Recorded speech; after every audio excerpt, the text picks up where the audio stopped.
I'm Eric Butz. I'm Jim Butz. And we are SuicideFantasyFootball.com, telling you about the running back position and who you might want to look at to either pick up, and then at the end we'll finish with who you might want to put on the bench this week in fantasy football. Go ahead, Jim. My first guy, I mean, who really knows what's going to happen in San Francisco? Frank Gore's kind of banged up. I know what's going to happen in San Francisco. It involves dudes. Well, that's... Oh, you mean the Niners. Got it. Yeah. Kendall Hunter looked pretty good. You know, he's not going to be somebody who changes your season. He's not going to be somebody who wins your league. But if you need somebody to fill in as your third, fourth running back, a flex option, Kendall Hunter's not bad. Especially touchdowns. You know, even with Frank Gore in there, I think you're going to see Kendall Hunter get a lot of the goal line action. All right, I'll take my next guy, Bernard Scott. He's a guy who it doesn't look like you're going to be able to play him this week because Cedric Benson's not going to jail or not getting suspended for his criminal actions this week, or at least on Wednesday he's not. So chances are if it doesn't happen on Tuesday, by Wednesday afternoon at the latest, it's not going to happen this week. But Bernard Scott's a guy that you should have on your bench. He's going to get in there for 3 to 4 games, and he could put up big numbers. Like, when I say big numbers, 100 yards, 2 out of the 3 games, maybe 3 out of the 4 games if he gets in there for 4, and averages a touchdown per week. My guy I'm going with next, I think has long-term ability. He's not really going to pitch right now, but I think by the end of the season, he's definitely going to be getting some significant carries. That's Montario Hardesty. He had one shot to come in and look good. He looked good. Peyton Hillis had a sore throat, which I can't believe really kept somebody out of a game. You're talking about McFadden and turf toe, sore throat. Ridiculous. Can you imagine? Weak.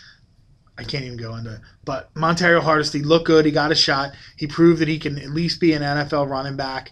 And I think that eventually you'll see some of the power shift towards Montario Hardesty from Madden cover boy Peyton Hillis. All right, and I'm going Ernest Graham, especially if you're in a PPR league. I haven't been impressed with Blunt. I don't think he's the guy he was last year. I think he's more like the guy that Tennessee cut.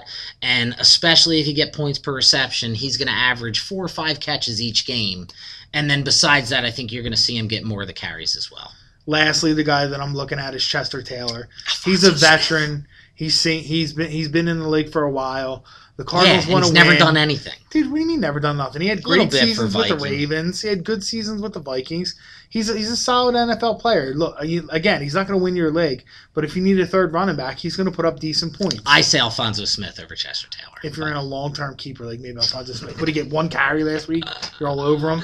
I'm not all over him. I'm just saying over Chester Taylor, I'm over him. So ridiculous. All right, now let's talk about... You're going to sit or drop. Let's talk about that. All right, your boy C.J. Spiller should be on the bench. Fred Jackson making him look silly. Fred Jackson's dominating it. They're going to keep feeding him the ball. C.J. Spiller has looked good in the 5 carries that he's getting, but you can't. And he does catch a ball here or there. Yeah, you can't put him on you can't put him in your lineup. Don't cut him, but I'd sit him on the bench. Yep. How about you? Pierre Thomas.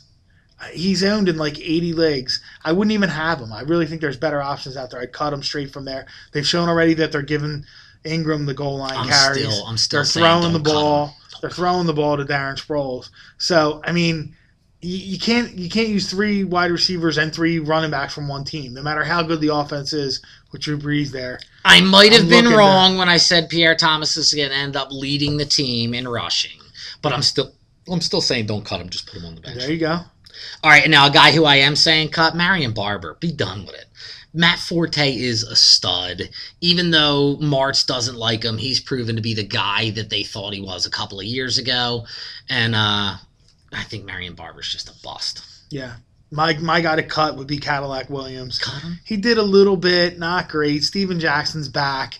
I mean, listen, if you got room on your bench to keep Cadillac Williams, there's probably 3 other guys with a higher upside for the rest of the season that you can pick other than Cadillac Williams. I'd be cutting them. Put the Cadillac in the garage. I'm with you. Set them free. All right, so that's who we're talking about. Running backs in fantasy football week 4, who you should drop, who you should pick up, and check us out. If you like what we talk about here, check out our other YouTube videos or Fantasy Football Overload, Blog Talk Radio, Wednesday night, 7:30 to 8:30, and this Sunday, pre-Eagles game, live from the lot, D6. Come hang out and tailgate with OneCrazyFan.com.